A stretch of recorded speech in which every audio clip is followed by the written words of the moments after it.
Muy buenas tardes, queridas amigas, queridos amigos.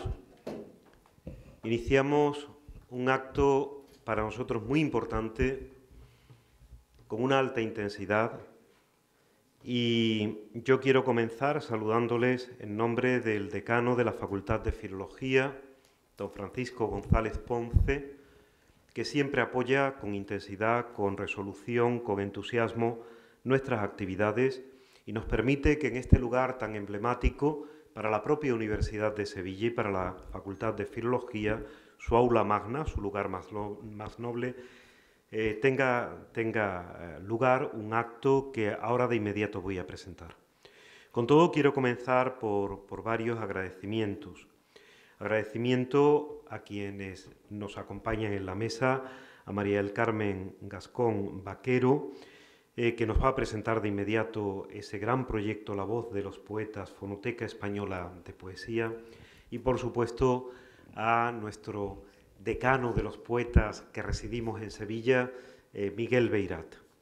Quiero agradecer también a algunos de los asistentes, porque en efecto me preguntaba Miguel, gracias a nuestra compañera Marta Prieto Esteban, excelente profesional de los medios audiovisuales, este acto va a tener presencia y recorrido y seguro que va a contar con unas numerosas visitas, más de lo que incluso en días como hoy, en un día otoñal, en el que coincidimos en la Facultad de Filología con 3 actividades simultáneas y además con una asamblea de estudiantes, que siempre provoca que nuestros estudiantes, que hacen bien en reunirse en asamblea porque hay motivos para preocuparse y para reaccionar, sin embargo suelen abandonar luego el centro porque se suspenden las clases y eso motiva que estemos, como yo decía hace un rato, los cabales en este aula magna, ¿no?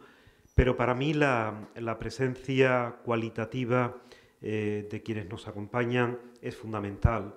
Está mi querido compañero, profesor de la Universidad de Cádiz, excelente poeta, Francisco Deco, con quien tengo el honor de llevar codo a codo el aula de poesía Ateneo Universidad de Sevilla, que también está implicada de alguna manera en este acto y en la que Miguel Beirat, en la sede del Ateneo, ha tenido también alguna jornada memorable. Y agradecer también, porque creo que en él hay una buena representación de los jóvenes poetas, a Francisco Javier Martín López, que ha seguido ejemplarmente una trayectoria desde su titulación en periodismo, la realización del máster de escritura creativa, con la publicación de su trabajo fin de máster, un libro de poemas hermosísimo titulado Sobre la Maravilla, y que muy próximamente también se va a doctorar con una magnífica tesis doctoral sobre Jorge Risman y la poética de la conciencia. También quiero agradecer a Francisco Barrionuevo, excelente poeta y traductor, que hace no mucho nos ha obsequiado con la mejor edición que se ha hecho de los sonetos ingleses de Fernando Pessoa, que nos acompañe en este acto. Y también porque en él hay una presencia importante de quienes han pasado por el aula de la experiencia, que suelen también acompañarnos en estos actos, pero sobre todo porque Andrés Romero ha sido y es uno de los grandes referentes de la comunicación audiovisual. Aroal ha sido una gran empresa que ha tenido en sus manos pues muchas responsabilidades de algunos grandes cantantes y él tiene una larguísima y rica experiencia. Yo le agradezco que nos acompañe y que, como siempre, también testimonie con su cámara el acto que ahora ponemos en marcha.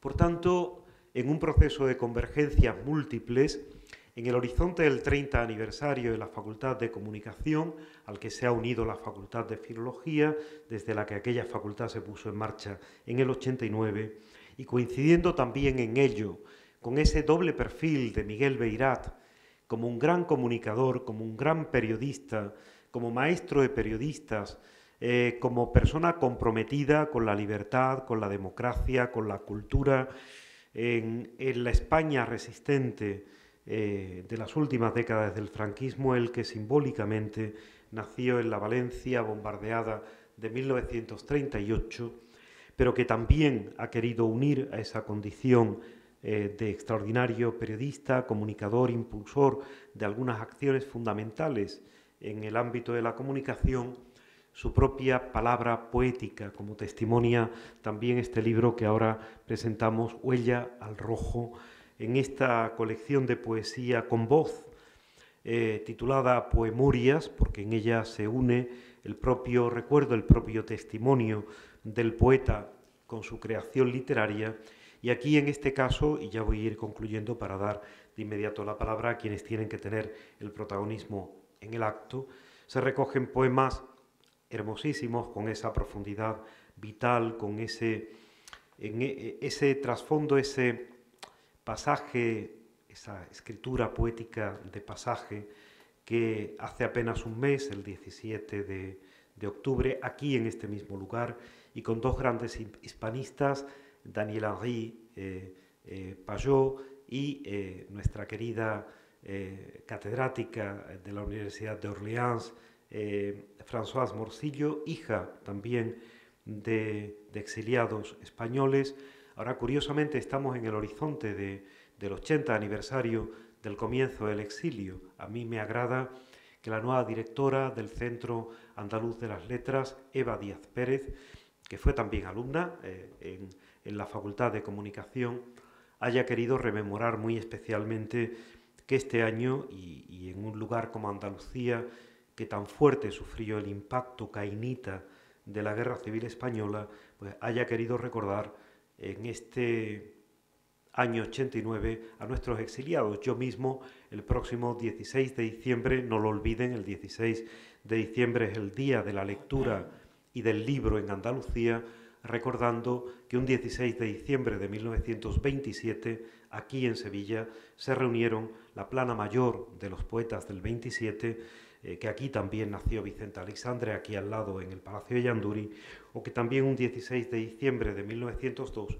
nació ese otro gran poeta que fue amigo de Miguel Beirat y también, por fortuna para mí, amigo mío, como explico en mi libro Rafael Alberti y Andalucía. El 16 de diciembre de 1902 nació Rafael Alberti y por eso en Andalucía, además del 23 de abril, que es el gran día de referencia, porque en él emblemáticamente recordamos que en 1616 murieron, aunque ninguno de los dos murió el 23 de abril, pero murieron Shakespeare y Cervantes, Cervantes y Shakespeare, dos de los grandes de la literatura universal de todos los tiempos.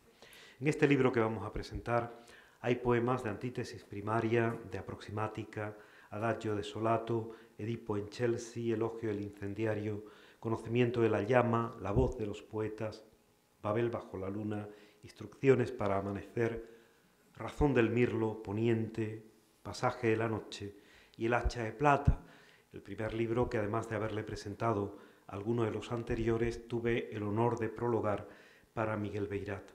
Pero Miguel Beirat representa para nosotros un verdadero ejemplo, en un momento en el que tan necesitados estamos de ejemplaridad, como dice el director de la Fundación Juan March, Javier Gomalanzón. Necesitamos ejemplos y Miguel Beirat es un gran ejemplo de ética y de estética, es un gran ejemplo de vida, es un gran ejemplo de compromiso con la palabra, con la poesía, con la libertad, con los valores democráticos y en última instancia con la vida.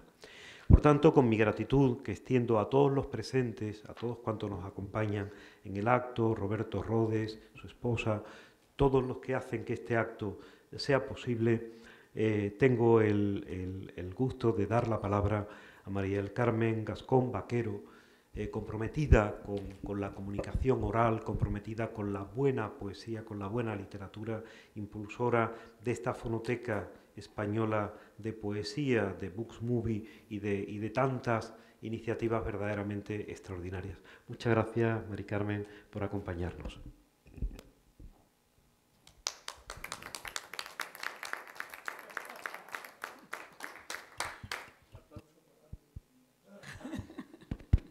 Hola, muy buenas tardes.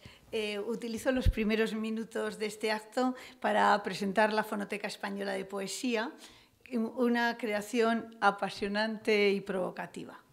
Porque ¿hay acaso algo más provocador y rebelde que el lenguaje simbólico?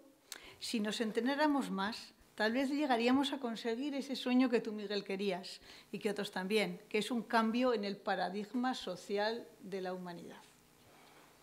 Un cambio ético. Y nosotros, la Fonoteca Española de Poesía, hemos optado por algo más discreto, pero es compartir la poesía dicha. ¿No fue la poesía creada para ser contada? Hemos tomado esas bisagras históricas y hemos ampliado el horizonte. Creemos en las metáforas colectivas. Nuestro cometido, muy tangible: crear un fondo de documentación donde estuvieran recogidos los principales poetas contemporáneos, leyendo parte de su obra. En la actualidad superan los 1.200 documentos y entre ellos se encuentran, os encontráis, la mayoría de los poetas españoles galardonados con premios nacionales. Cada documento, al que llamamos Book Movie, es un archivo multimedia que acoge los siguientes contenidos. Tiene un título, y el título de la obra y la editorial. Aquí os hemos puesto un ejemplo de la gran editorial sevillana Renacimiento. Tiene el texto de los poemas, que además los ha seleccionado el propio autor, y está también la fotografía del poeta, de la poeta. Hemos realizado a propósito para este encuentro un book movie que solo va a durar 40 segundos para que os hagáis una idea, pero habitualmente tienen una duración de unos 4 minutos. Con los que hoy hemos estado hablando de hacer, pues esto sería aproximadamente, pero en unos 4 minutos. Se titula Razón del Mirlo. Es el primer libro que escribí totalmente en Andalucía. Nunca hubo jardín. Tu nombre es laberinto y la patria perdida, el hilo roto de tu hija Adriana que el viento trae y aleja, uncido al ritmo entrecortado de lo vivo. Barre las hojas de la especie, en tanto que tu pierna herida de Rimbaud enhebra de nuevo el camino de regreso. Nunca hubo jardín ni patria conocida. Tu nombre es estela y lo borran constantes el viento y las mareas. Y desde el principio de nuestro cometido con la Fonoteca Española de Poesía hemos intentado hemos conseguido poner a disposición de todo el público estos documentos que podéis consultar, estudiar y gozar. Vamos a insinuar que la poesía es capaz de despertar esas partes mejores del ser humano que quizá no están amputadas, sino que solamente están algo aletargadas.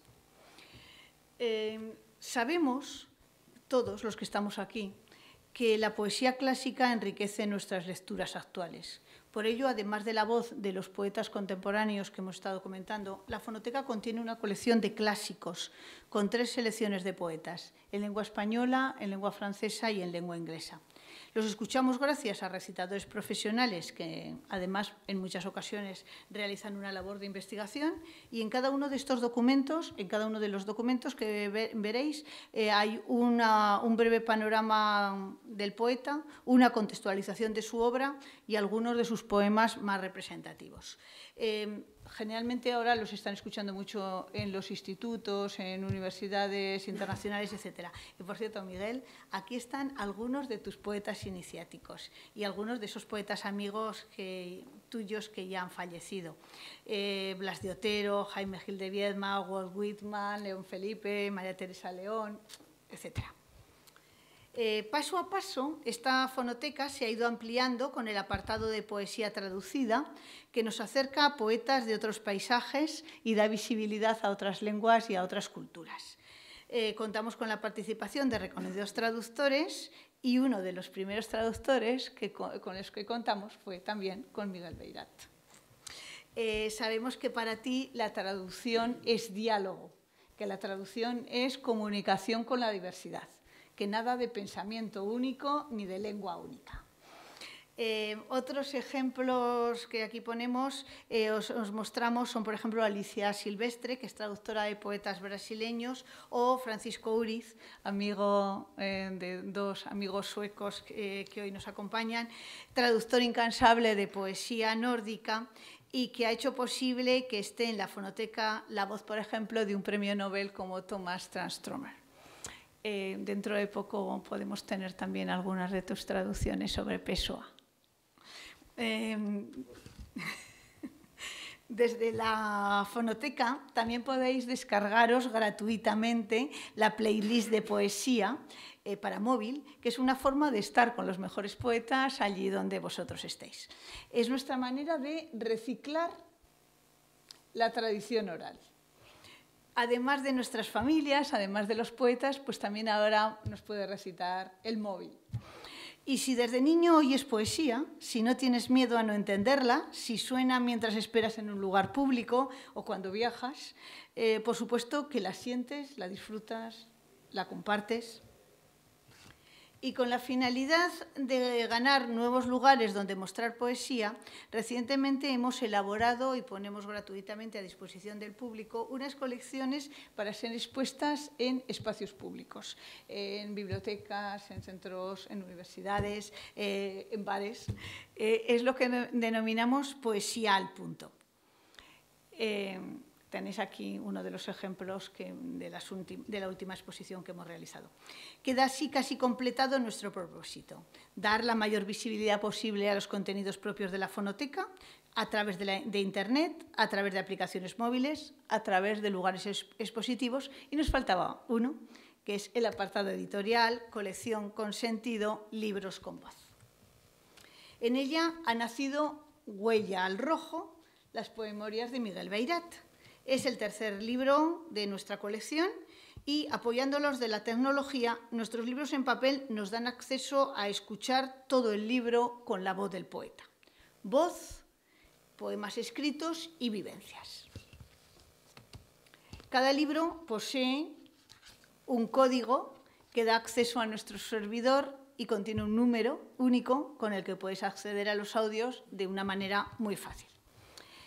Estas poemorias de Miguel Beirat, que son poemas que tú elegiste, que tú nos grabaste, que han marcado tu biografía, que tú nos matizaste, son un poco una conversación como si estuviéramos en un salón contigo, cada uno de nosotros, escuchándote y hablando contigo. Hemos cuidado todo, entre ello la portada de Huella al rojo. Quiere expresar lo que cada uno quiera, pero también el conocimiento de la llama del que tú hablas, las huellas del nómada. Y simbólicamente, no sé, tiene algo de plumier, ¿no? De una pluma que deja huellas al rojo vivo, como esa vida incandescente que has tenido, que sigues teniendo y que sigues muy bien teniendo y que compartes con todos nosotros. Entonces, nada, dejamos la palabra a Miguel Beirat, pero de parte de todo el equipo de Fonoteca Española de Poesía, pues enhorabuena, Miguel, muchas gracias, Manuel Ángel, y muchas gracias también a todos los que nos estáis acompañando por escuchar poesía. Y bueno, yo pensaba que Miguel hoy estaría más cansadito y más así, pero la verdad es que cada vez estás más pletórico y más así. Y el otro día pensaba en Juan Larrea, amigo, persona también emblemática en nuestras lecturas, junto con César Vallejo, y estaba pensando que a veces estamos un poco desanimados y nos desanimamos, pero a pesar de que nuestras esperanzas, como decía Juan Larrea, se agotan en el velódromo de la edad, yo creo que nosotros seguimos aquí con esperanzas y por eso os damos las gracias por haber venido y os lo decimos desde la Fonoteca Española de Poesía con ternura, con rebeldía y con huellas de luz. Muchas gracias, Miguel, muchas gracias a todos. Muchas gracias, Mari Carmen. Gastón. Mari Carmen, además, es desgraciadamente la viuda, porque nos ha dejado hace muy poco, de un gran poeta y militante que fue diputado en las Cortes Constituyentes, Emilio Gastón. Gracias, Mari Carmen, por todo lo que has dicho y sobre todo me he fijado en una metáfora que has creado verdaderamente importante para definir toda vuestra obra. Empezaste diciendo que la poesía estaba para ser contada, pero luego terminaste diciendo que estaba para ser cantada, ¿no? Es para ser cantada, es como empezó la poesía a popularizarse a través de los juglares, de los cuales el gran Homero fue el precursor, ¿no?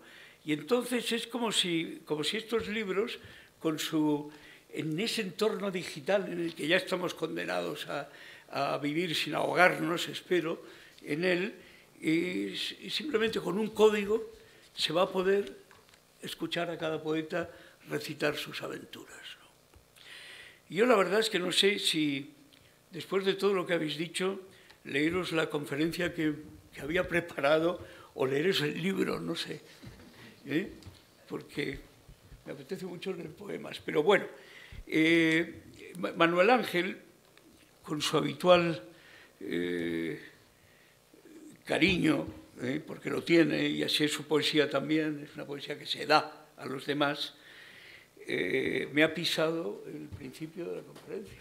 Dice, yo nací en Valencia el día 28 de julio de 1938, y así comienza el audiolibro Huella al Rojo, que sigue los rastros de mi nada fácil biografía, que hoy se presenta aquí.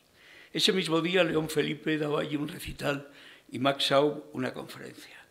Ambos partieron inmediatamente hacia su exilio mexicano. El gobierno de la España legal resistía en la improvisada capital de la República y Antonio Machado se preparaba para abandonarla junto a su madre hacia una Cataluña que aún permanecería leal algún tiempo. Franco acababa de tomar Castellón, alcanzando así el Mediterráneo con su ejército rebelde, y desde allí su artillería se acercaba peligrosamente a Valencia, tanto que yo hube de nacer necesariamente en el refugio antiaéreo de una céntrica calle llamada, irónicamente, de La Paz. Pues una bomba incendiaria lanzada por la aviación fascista italiana había caído en el jardín de la casa donde residían mis padres, que se vieron obligados a evacuarla.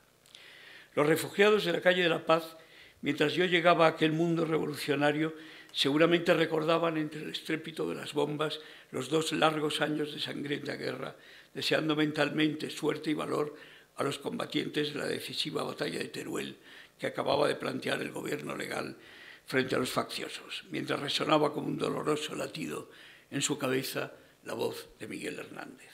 Es sangre, no granizo, lo que azota tus sienes.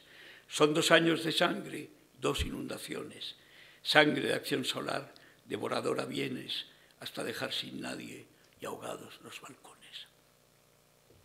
Y así, os pido perdón porque voy a tener que refrescar esta garganta vieja ya. Voy a leer más bajito. Esto va muy bien, ¿no? Y así, mientras nacían muchos más niños en las mismas condiciones, en refugios o en cuarteles, en ciudades bombardeadas o en casas de labor, en campos y en montañas, se configuraba, Dios mío, una generación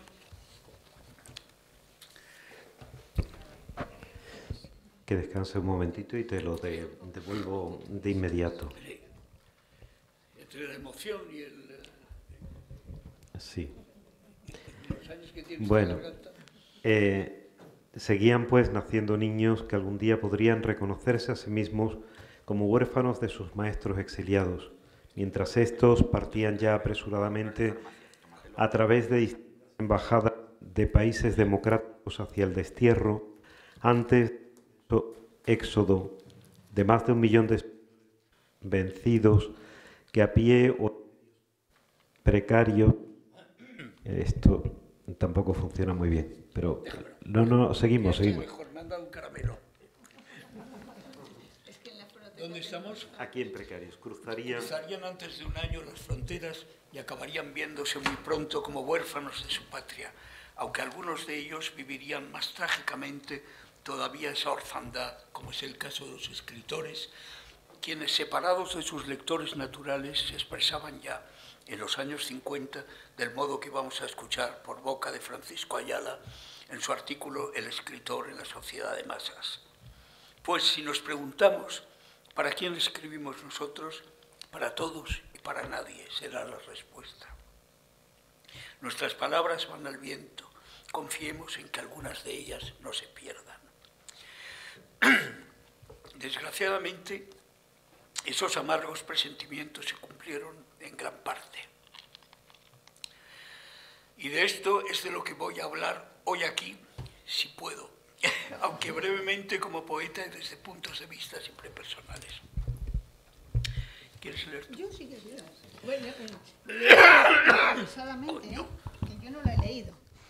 Entonces, vamos, el escritor de Masasegui, ¿no? Pues si nos preguntamos, ¿para quién escribimos nosotros? Para todos y para nadie, será la respuesta. Nuestras palabras van al viento, confiemos en que algunas de ellas no se pierdan. Desgraciadamente, esos amargos presagios se cumplieron en gran parte, y de esto es de lo que voy a hablar hoy aquí, aunque brevemente como poeta y desde puntos de vista siempre personales, pues creo que es preciso denunciar francamente algo que se olvida con harta frecuencia. Esto es, la situación de quienes podemos considerarnos también con toda justicia como huérfanos forzosos de todos los efluvios intelectuales que produjeron, sobre todo en América, los exiliados españoles. Aquellos textos e ideas, aquella labor docente que benefició a los lectores, discípulos y estudiosos americanos, como reconoció con agradecimiento el escritor mexicano Sergio Pitol, al recoger el premio Cervantes de 2005, se nos negaron en cambio, por muy variadas razones, a los niños de la guerra, que permanecimos en la España vaciada de todo atisbo de cultura. Y en especial mi generación, compuesta por aquellos nacidos entre los años 30 y 40, alentando como en un sándwich entre una anterior y posterior, cuyos miembros en el momento de la contienda tendrían entre 7 y 15 años, que en pleno uso de razón pudieron guardar emociones, tener conciencia del desastre, conocer y recordar algunos versos, conservar algunos libros y brasas de memoria vivida. Y otra posterior, en 10 o 20 años, que pudo vivir otra España distinta en el momento en que el régimen franquista, reconocido ya por las Naciones Unidas, suavizaba también la represión, modificando su propia estructura para buscar y recibir la ayuda del Vaticano o de Estados Unidos en la coyuntura de la Guerra Fría. ¿Sigues? Sí, déjame, a ver si soy capaz. ¿Dónde estabas? Aquí. Esta última generación, en la que afortunadamente para ella pudo abrirse al exterior, aunque solamente unos pocos supieran aprovecharlo, a los aires que soplaban desde Europa y llevaban al ancho mundo del occidente democrático, disfrutando al mismo tiempo de las primeras ediciones clandestinas procedentes de Hispanoamérica y que lograban alcanzar España ocasionalmente,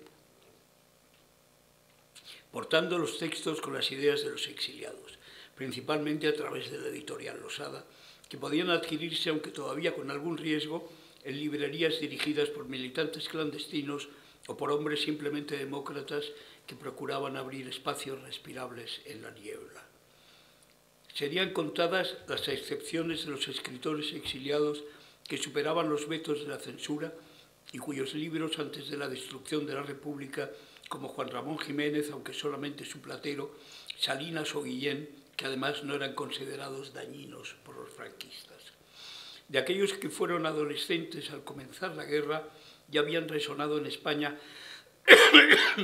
las voces combativas de Eugenio de Nora, Leopoldo de Luis, Gabriel Celaya o Blas de Otero, que se juntaron luego con otras algo más jóvenes, con acento cívico-moral, aunque en tono menor, como las de José Hierro, Caballero Bonald, Gil de Viedma o Carlos Barral, por citar solo a unos pocos, alimentando las primeras experiencias y emociones poéticas de algunos lectores lentamente concienciados.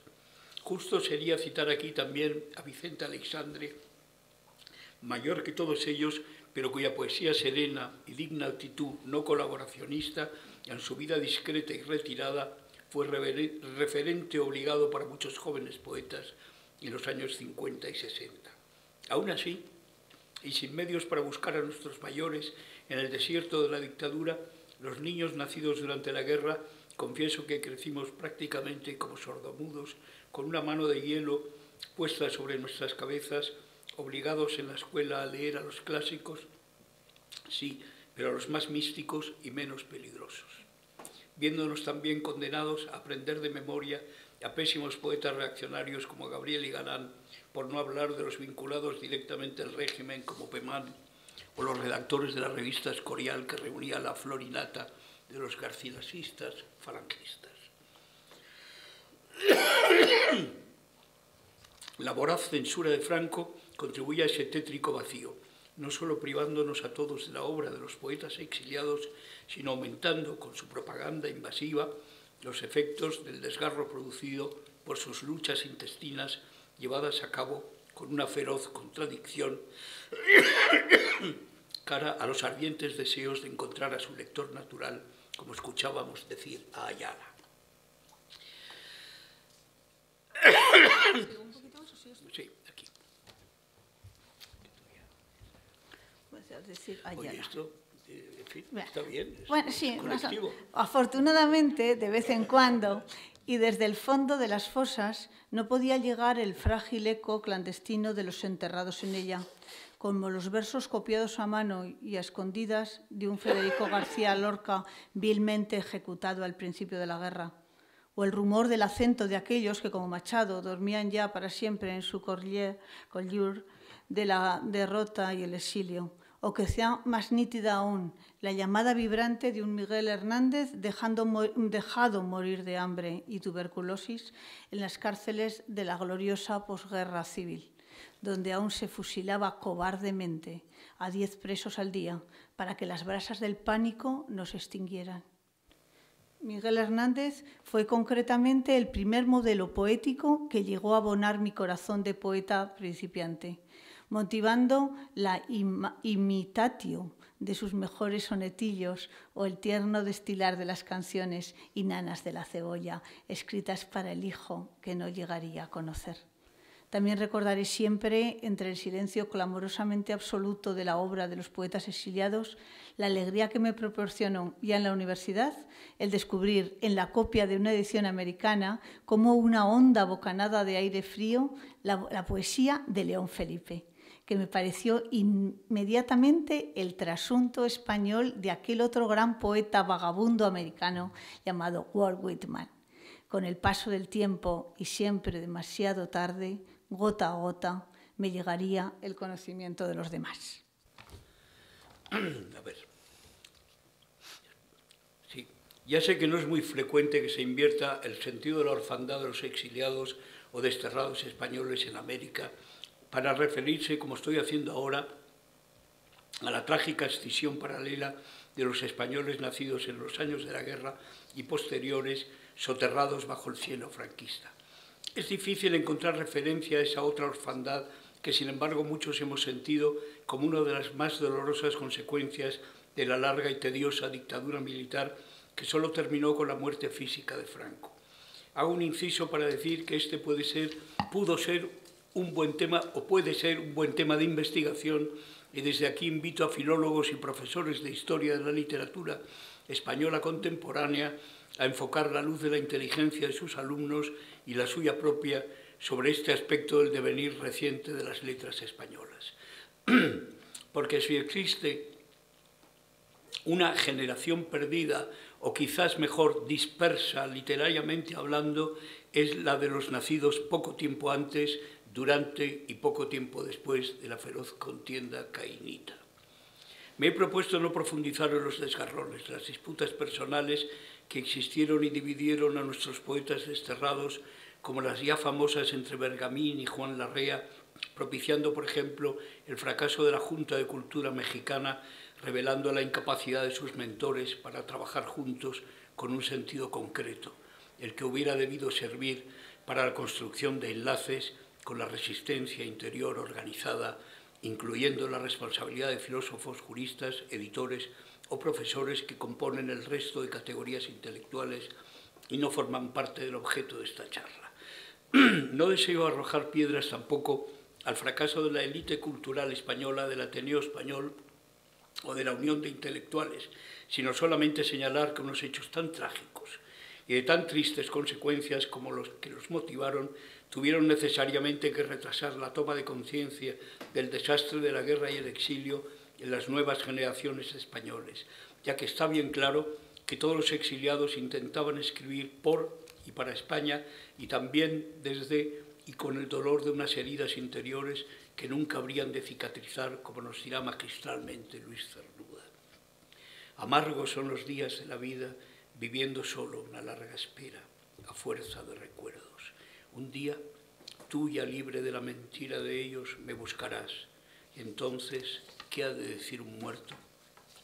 Hace más vívido todavía el dolor que destilan estos versos y el hecho de que ni el triste y solitario Cernuda ni el vitalista caminante León Felipe quisieron someterse a una disciplina de partido y que con ello labraron su desgracia en el estrecho mundo de los exiliados, pagando con el ostracismo personal y literario su actitud. Pasando por encima de todas esas miserias y miles de otras más, dictadas sobre todo por el angustioso encierro del exilio y, por qué no decirlo, la sempiterna rivalidad, hay que insistir, que alentaba por unos sectarios e inoperantes políticos, de los creadores que en el otro ven ante todo a un adversario y no a un compañero. Repito que solamente pretendo aquí y ahora avanzar reivindicando a esta generación perdida mía como fruto de otro exilio diferente. Por coherencia con ese solitario exilio interior, muchos nos vimos forzados a hablar solo en nuestro nombre debido al aislamiento de los años de juventud, como desterrados en tierra propia, de la que necesariamente nos veíamos obligados a ausentarnos cuando podíamos, huyendo del asfixiante encierro donde la voz de nuestros mayores apenas se percibía, para abrirnos hacia maestros cuyo aliento poético llegaba desde el corazón democrático de Europa, como aire limpio y sin aguardar que se cumpliera la profecía de María Teresa León cuando escribió en su Memoria de la Melancolía: no sé si se dan cuenta los que quedaron por allá o nacieron después de quiénes somos los desterrados de España. Nosotros somos ellos, lo que ellos serán cuando se restablezca la verdad de la libertad. Nosotros somos la aurora que están esperando. No fue así. La aurora no amaneció a tiempo y las cosas marcharon por otros derroteros muy distintos. Los que quedamos por aquí tuvimos en gran medida que arreglárnoslas solos, haciendo cada uno lo posible hasta que el régimen del general Franco se murió sin ayuda alguna del exterior, exceptuando el desgaste causado por la férrea disciplina política de los comunistas, que dejaron innumerables víctimas en el camino al enviar sin pausa intramuros a sus mejores activistas, exponiéndolos a la tortura y a la muerte. Fueron los militantes en el interior, algunos en el arriesgado aparato clandestino, quienes crearon las precarias condiciones objetivas y subjetivas para la transición democrática, la cual tuvo que realizarse de modo incompleto por la falta de unidad que denuncié anteriormente y que se mantuvo hasta el final debido a algún histórico y renacido partido sedicente de izquierdas, sin que se lograra la necesaria ruptura, permitiendo juzgar a todos y a cada uno de los asesinos civiles y militares para restablecer la legalidad republicana, como deseaba un sector mayoritario de la resistencia interior y exterior. El régimen había durado ya demasiado tiempo y se hallaba engarzado en el conjunto de naciones que componían el Occidente, que pugnaba por salir de la Guerra Fría, en cuyo desarrollo Franco había sido un colaborador necesario, su centinela, como le gustaba autodenominarse también, centinela de Occidente. Y precisaba también acabar con el capitalismo monopolista de Estado, SIC, del régimen, incorporando a España al naciente neoliberalismo convertido en nuestros días en neoconservadurismo. Para entonces muchos poetas españoles nos habíamos ya formado en otras opciones distintas y distantes del sueño de la apodíctica compañera de Alberti. Para entonces nosotros claramente ya no podíamos ser ellos, aunque cada uno lucía en el pecho de sus libros como lánguido emblema algún pecio del gran naufragio.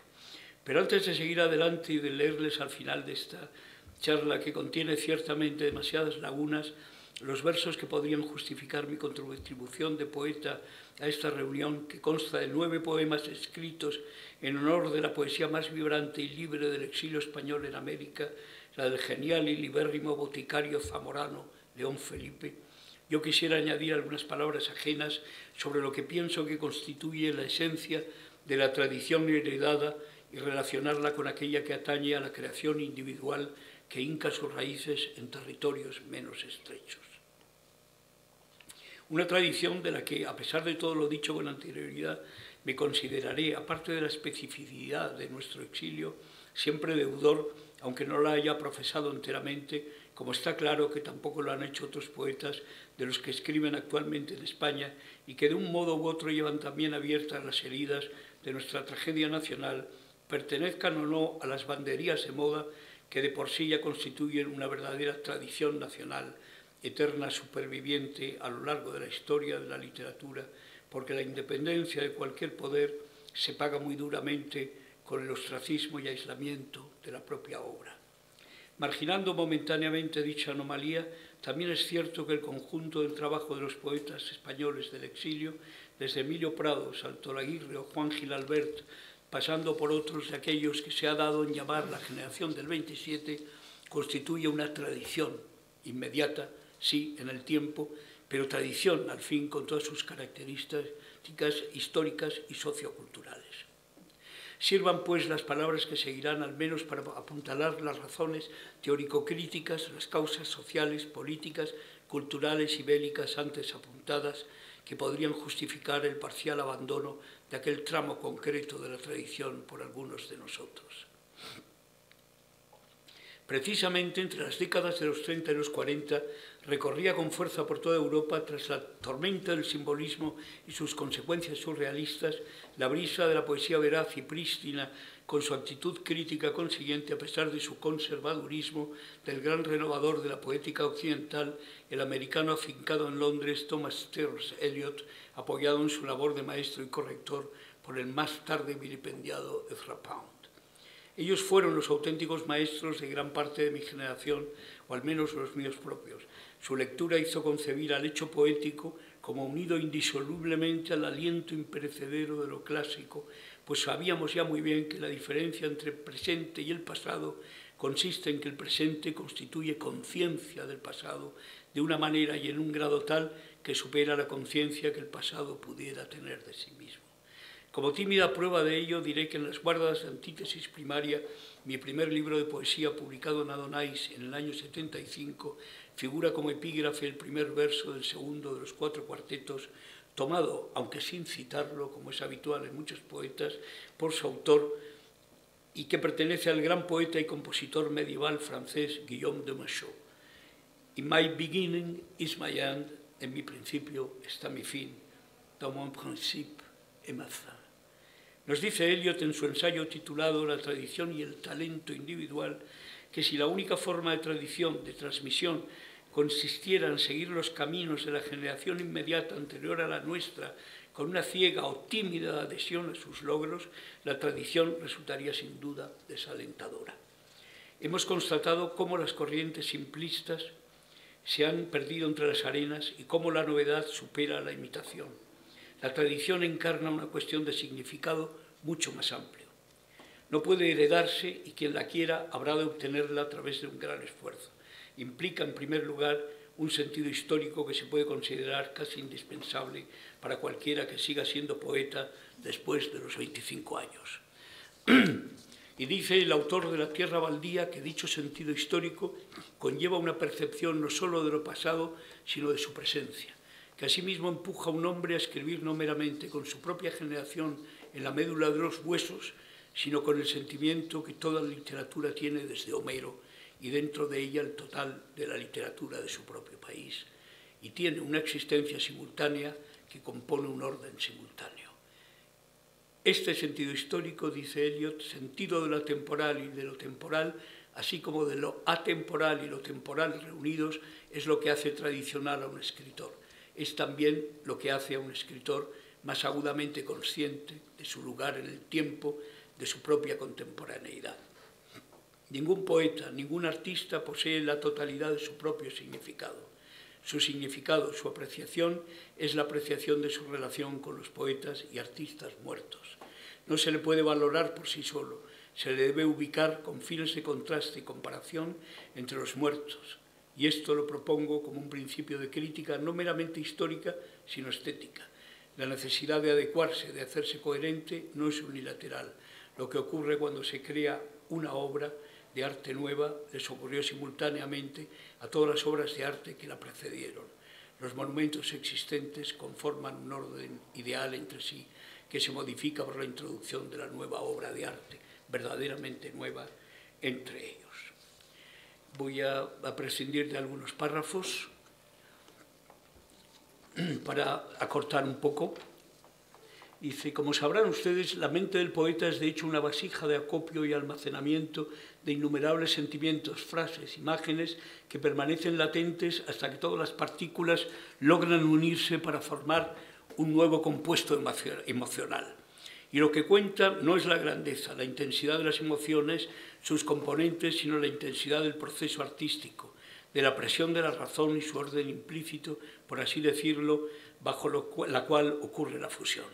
Es pues en los elementos de este sentido y esta dirección, marcada por el maestro T.S. Eliot, en los que he querido basar las razones que preceden, y así puedo afirmar ahora que los poetas del interior, huérfanos necesarios de nuestros mayores exiliados, a pesar de todos los abismos creados por una cruel dictadura de 40 años, hemos podido cumplir plenamente aún sin pretenderlo, y a pesar de todo, y ello se encuentra amagado en nuestra obra para todo aquel que sepa buscarlo, con las exigencias inherentes al respeto de las generaciones que nos precedieron en el inmenso marco de la tradición. Precisamente la profesora de la Universidad de Orleans, Françoise Morcillo, una de las grandes hispanistas del momento, como recordaba Manuel Ángel Vázquez Medel hace un rato, ha afirmado en el prólogo de mi libro Instrucciones para Amanecer que la tradición conduce al poeta a tomar conciencia de su condición de intérprete, en una búsqueda de identidad individual y colectiva que encuentra respuestas a la pregunta de Harold Bloom sobre la ubicuidad del conocimiento en una tonalidad que transmite el oscuro deseo de renacer a la unidad, precisamente la pluralidad, escuchando y transmitiendo el renovado orgullo creador del mundo. Como siempre, el kairos de nuestros padres griegos regresa siempre a primer plano.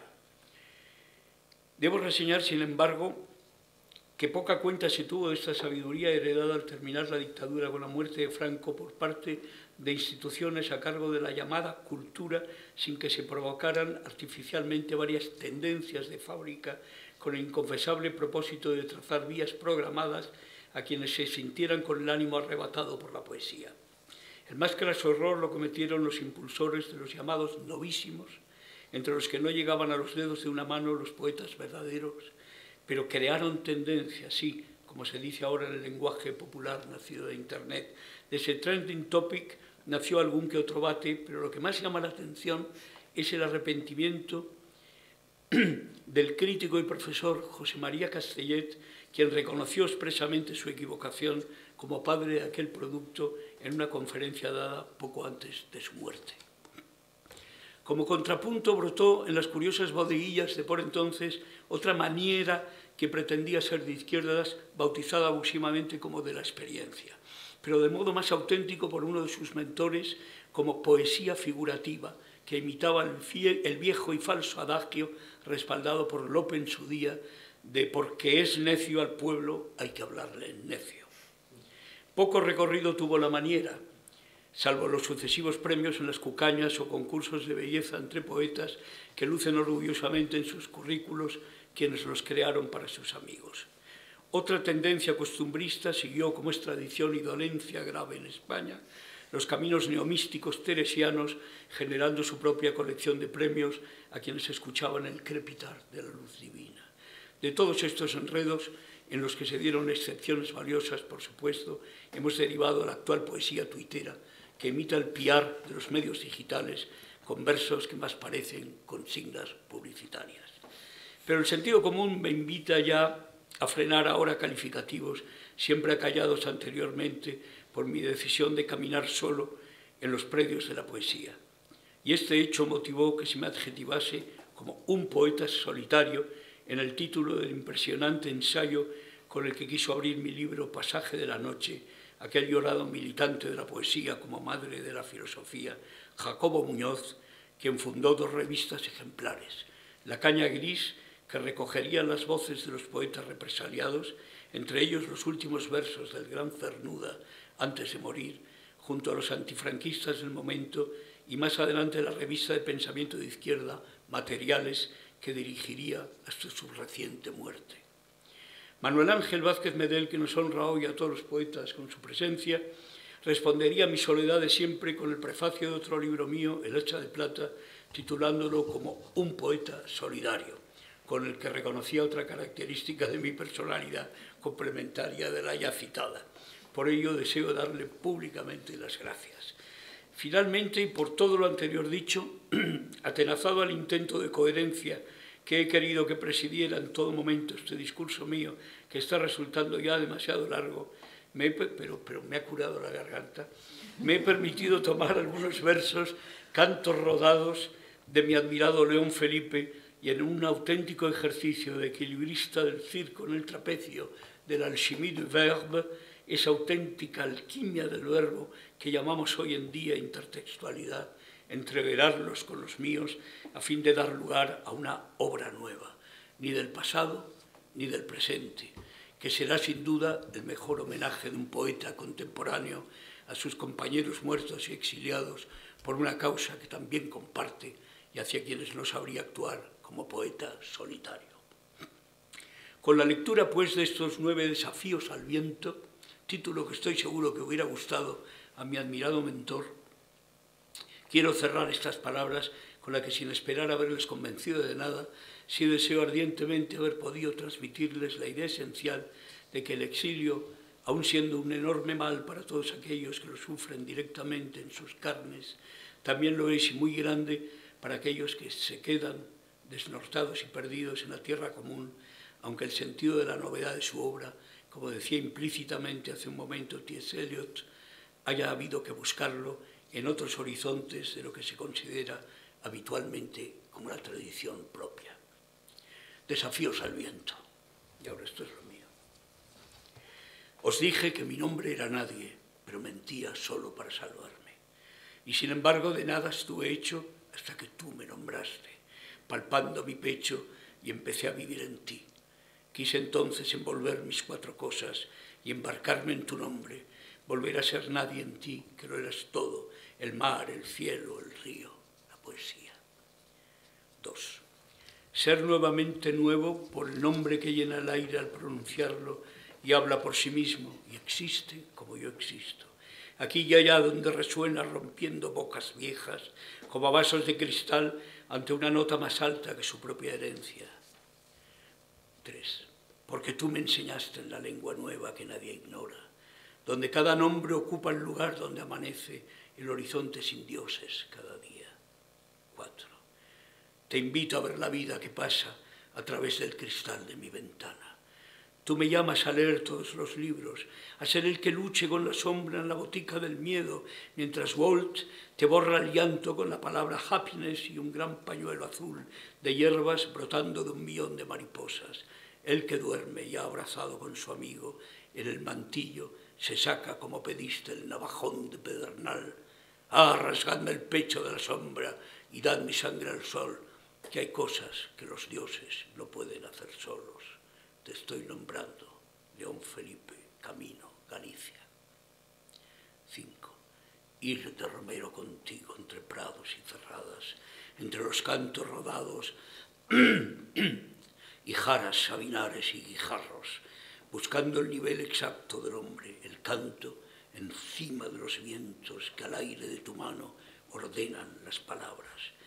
Vuelas sobre catedrales, silos, hasta alcanzarte a ti mismo, lloras, gritas, blasfemas, aúllas, existes. Ganas aún más luz bombardeado en Valencia el 28 de julio de 1938, mientras pensabas en Hamlet, Drop y Star, una sola pero encendida insignia. 6.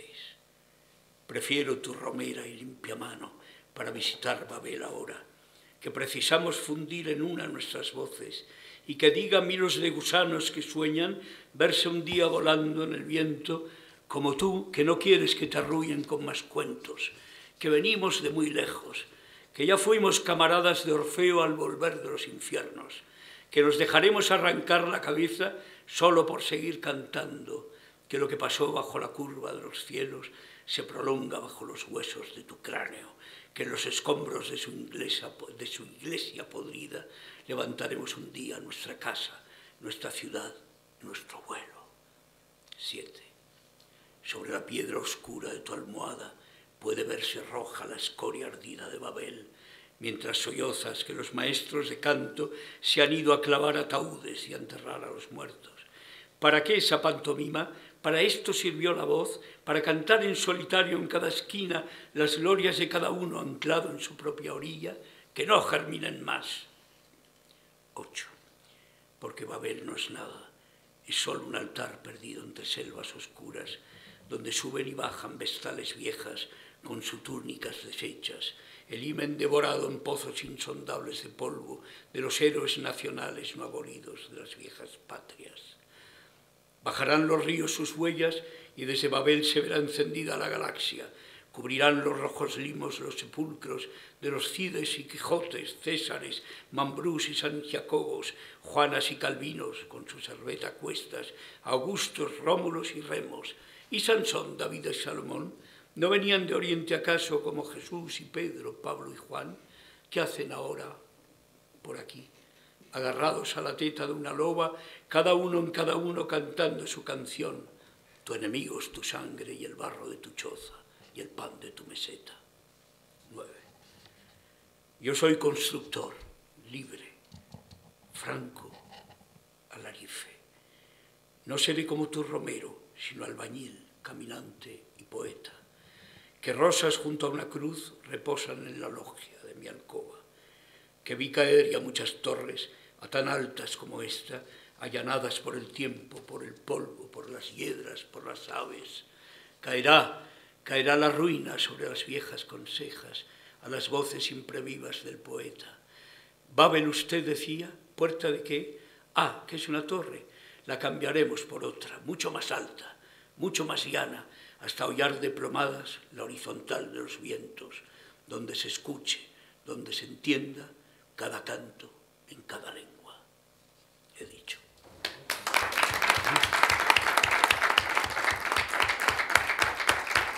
Bueno.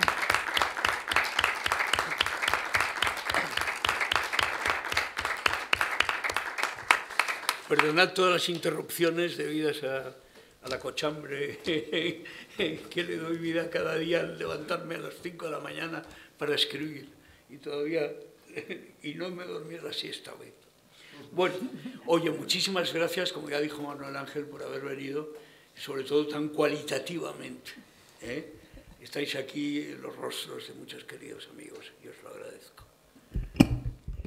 Me va a permitir, Miguel, que a este grupo que estamos aquí, pues les traslade, porque creo que ha sido una gran conferencia, que ha sido un gran final.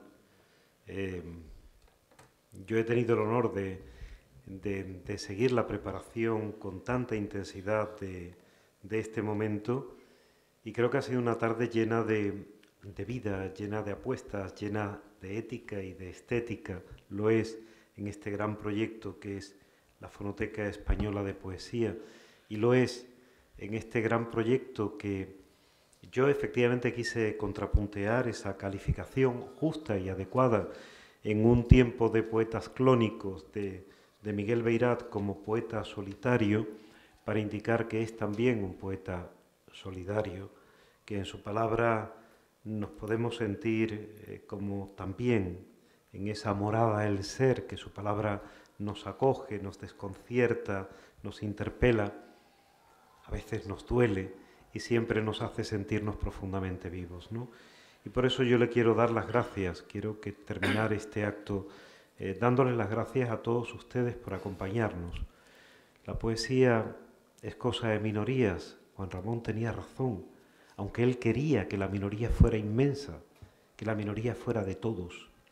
Pero no lo conseguimos, y tal vez un instrumento potente sea restituir a la palabra la oralidad de la que viene, la dimensión acústica, el sonido que nos hace vibrar y que nos hace entrar en sinergias que son racionales, pero que son sobre todo emocionales, porque nos mueven y nos conmueven, ¿no? Creo que ha sido una tarde verdaderamente extraordinaria. Yo a veces le digo a mis alumnos, alguna de las cosas de las que yo me siento más orgulloso es de haber dicho, cuando Borges estuvo en Sevilla, yo estaba allí, sentado oyendo a Borges. Cuando Ernesto Sábato vino a visitarnos y yo había acabado de leer el túnel, yo estaba allí, sentado, oyendo a Ernesto Sábato. Pues todos ustedes y yo podremos decir aquella tarde lluviosa del otoño en Sevilla, cuando se presentaba Huella al Rojo, yo estuve allí, oyendo, viviendo, compartiendo mi vida con este ser extraordinario que es Miguel Beirat. Muchas gracias a todos y muchas gracias a Miguel Beirat. Si queréis algún diálogo, preguntar algo, que lea algún poema de Huella al Rojo, tenemos todavía hasta las 9, ¿no? Que viene el Bedel a echarlo. Tenemos unos minutos, si queréis. Yo te agradecería que leyeras algún poema más. ¿Sí? ¿De estos? Yo me he quedado con ganas también. Es que esto es un vicio, coño. Ay, perdón. Los tacos los borras luego. Una petición. ¿Tenéis alguno que quiera? Sí, ¿En qué página está?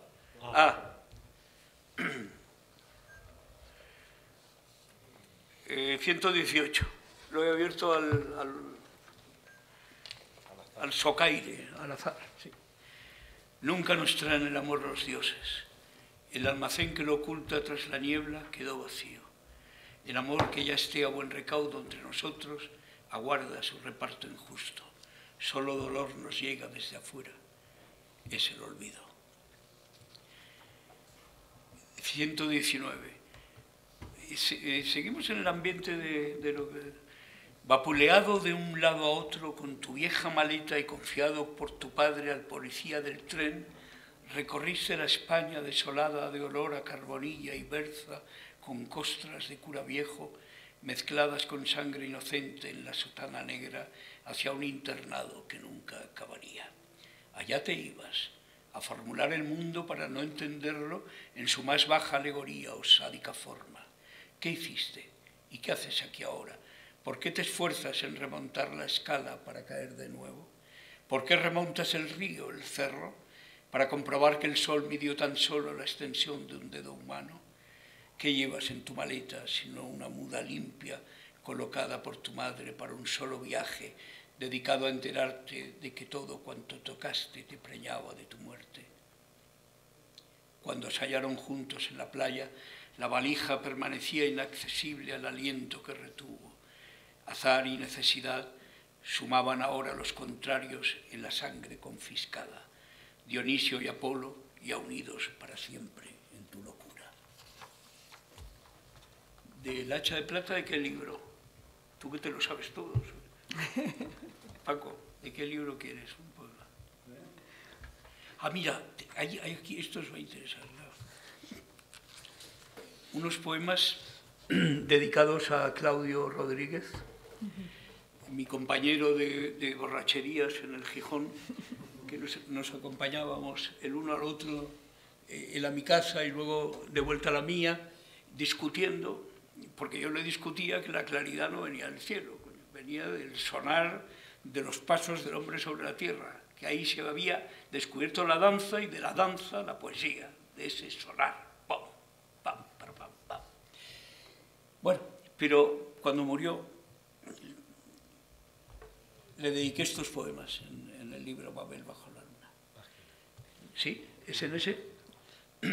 Página, tienes la página. Sí, 88. Claudio contempla correr el Duero.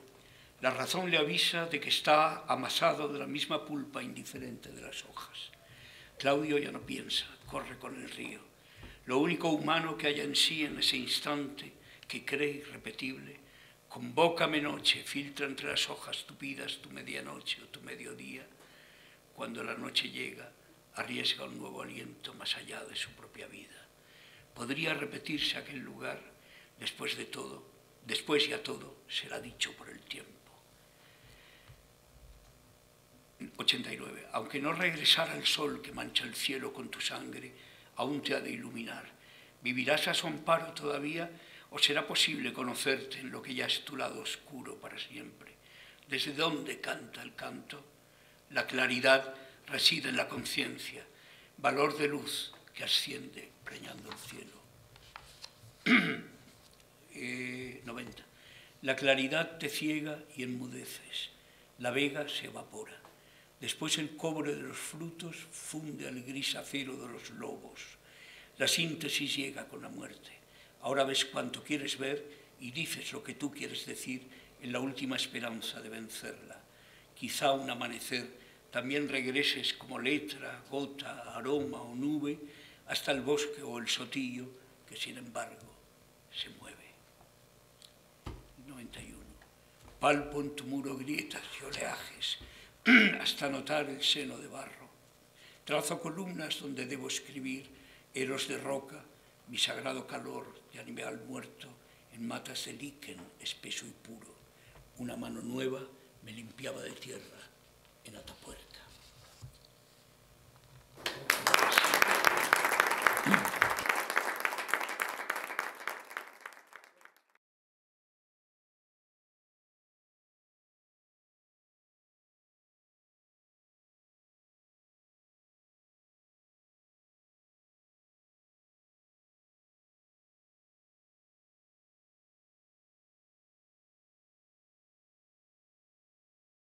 Yo, recuperada la voz, hasta que queráis, pero si queréis terminamos o nos vamos a tomar un vino. Muy bien, pues muchísimas gracias y nada, quería simplemente invitarles dentro de las muchas actividades que tenemos.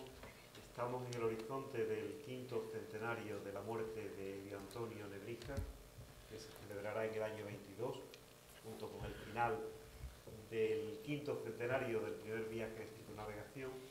Y el próximo martes, día 26, yo tendré el honor de dar una conferencia en la Academia de Buenas Letras sobre Antonio de Nebrija, la lengua castellana y la literatura.